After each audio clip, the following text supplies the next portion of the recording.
Muchas gracias. Estamos conversando con Luis Castro, presidente nacional del PANAL, del Partido Nueva Alianza, con el tema muy singular, creo yo, Luis, sobre las nuevas alianzas que construye el PANAL en las elecciones locales, en las elecciones regionales, para los congresos, etcétera, a veces con distintos partidos, a veces con personalidades del PRI, a veces de otros.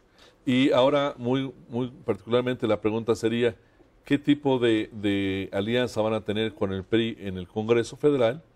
¿Y cuál fue o cuál es la postura de ustedes sobre esta percepción de que tuvieron un candidato presidencial en Gabriel Cuadri, pero también tenían mucha cercanía con el candidato presidencial Enrique Peña Nieto? Bueno, alguna de las críticas que me suelen hacer es de por qué Nueva Alianza es tan pragmático en las coaliciones. Y siempre respondo, perdón, los pragmáticos son los otros. Cuando tú negocias una coalición estás obligado por ley, y además es recomendable hacerlo, que negocias un programa, una plataforma electoral, plataforma que registras ante el Instituto Estatal Electoral o Federal. Se puede revisar en las webs, se le puede pedir al IFE o a los institutos estatales. Los otros partidos suscriben nuestra plataforma. Quizá estamos más ideologizados nosotros en cosas que me creerás, la defensa de la educación pública, gratuita, laica y obligatoria, cuya vigencia nos la demuestra la Nueva Jerusalén hoy en día, el conflicto de la Nueva Jerusalén. No vamos a movernos ahí en un ápice. Y a partir de ahí una serie de postulados sobre liberales, basados en el liberalismo mexicano, nacido en el siglo XIX, y por el que nos hemos comprometido a luchar por el poder con dos mecanismos, la ley y los votos. Bueno, entonces los demás en Michoacán participamos con el PAN y firmaron nuestra plataforma.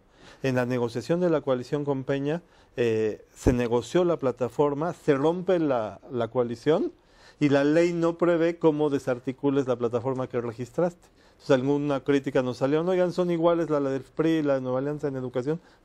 La habíamos suscrito y negociado y concertado. Entonces, digamos, nosotros no nos movemos en principios y estamos dispuestos a ceder en posiciones si no se alteran ese límite que tenemos.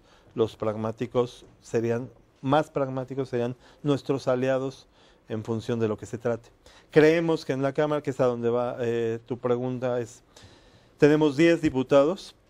Si la aritmética fuera simple y la política no tuviera complejidad, diríamos que podríamos definir la mayoría.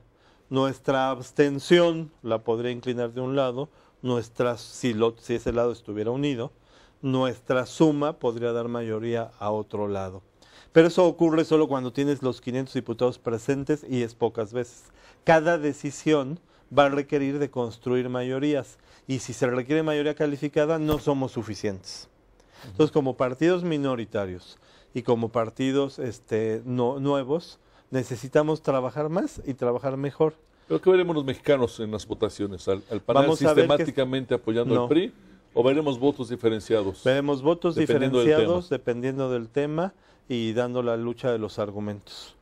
Estamos dispuestos, nos gustaría construir mayorías plurales en la mayoría de los casos, no necesariamente el consenso, la uniformidad y la homogeneidad no necesariamente es lo mejor, porque matiza y reduce los alcances de lo que se persigue, pero estamos dispuestos a hablar con todos los grupos parlamentarios, estamos dispuestos a apoyar sin contraprestación de negociación aquello en lo que coincidamos. Está público, es nuestra plataforma. Queremos incidir y participar en las mesas. Si pactan entre los grandes pueden intentar marginarnos y entonces nos van a ver con la voz en alto luchando con más ideas y más argumentos. Es frecuente deducir que el sector magisterial puede y tiene en los hechos representantes, legisladores más allá de las siglas de un solo partido. Así es. Es decir, que si uno imagina una bancada magisterial, puede encontrar legisladores maestros cercanos al CENTE, tal vez en el PRD seguramente, en el PRI, tal vez hasta en el PAN, por supuesto en el PANAL. ¿Usted prevé una acción de alguna manera comunicada, concertada incluso, entre esta bancada simbólica de maestros en el Parlamento? Indudablemente, yo creo que así ha ocurrido. Suele darse de manera natural, por ejemplo, cuando se discute el presupuesto. cuando se discute el presupuesto o cuando hay iniciativas que en alguna manera ponen en riesgo o podrían poner en riesgo lo que señale de la educación pública o la laicidad o la gratuidad. Suele haber esa comunicación entre ellos y esa posición conjunta que en algunos de los casos ayuda a que cabilden y hablen con sus propios grupos parlamentarios y en algún otro de los casos incluso a que fijen posición como legisladores vinculados a Pues, ya sabemos que el panel tiene 10 diputados en esta legislatura.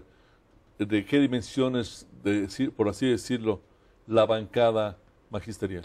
Yo creo que estará en torno a los 15 o 18 legisladores, de los cuales Nueva Alianza pone 5, la mitad de nuestros legisladores. Pero sí, según mis cálculos, entraron unos 13, además de los que entran por Nueva Alianza. Y están por el PRI, por el PRD 23, y por el PAN. 25 diputados. Es probable. Explíqueme rápidamente. Y en distintos niveles. Nos quedan un par de minutos para que nos explique esta dualidad de simpatías, a veces de apoyos, entre el candidato oficial. Nosotros apostamos en la campaña de 2012 por la candidatura de Gabriel Cuadri de la Torre sin ninguna duda.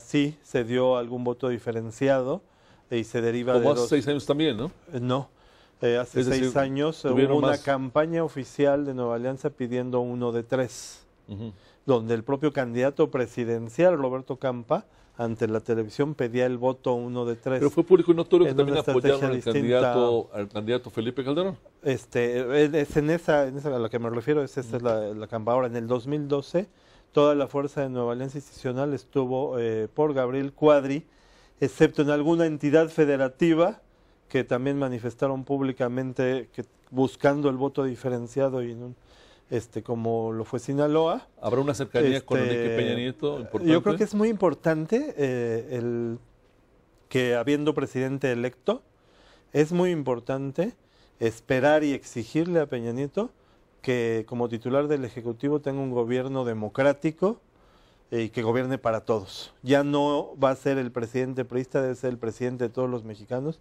y creo que como opositores debemos exigirle que tenga un gobierno democrático y plural, y si está en nosotros facilitar la construcción de acuerdos para las reformas que creemos necesita México, por supuesto participar. Oposición con responsabilidad frente a los electores y a los ciudadanos. Creo que esa es la posición de Nueva Alianza. Dependiendo del tema, será la postura. Así es. Luis Castro, presidente nacional del PANAN, le apreciamos mucho su presencia. Muchísimas gracias por la oportunidad. Gracias a ustedes en especial. Nos vemos en la próxima. Buenas noches.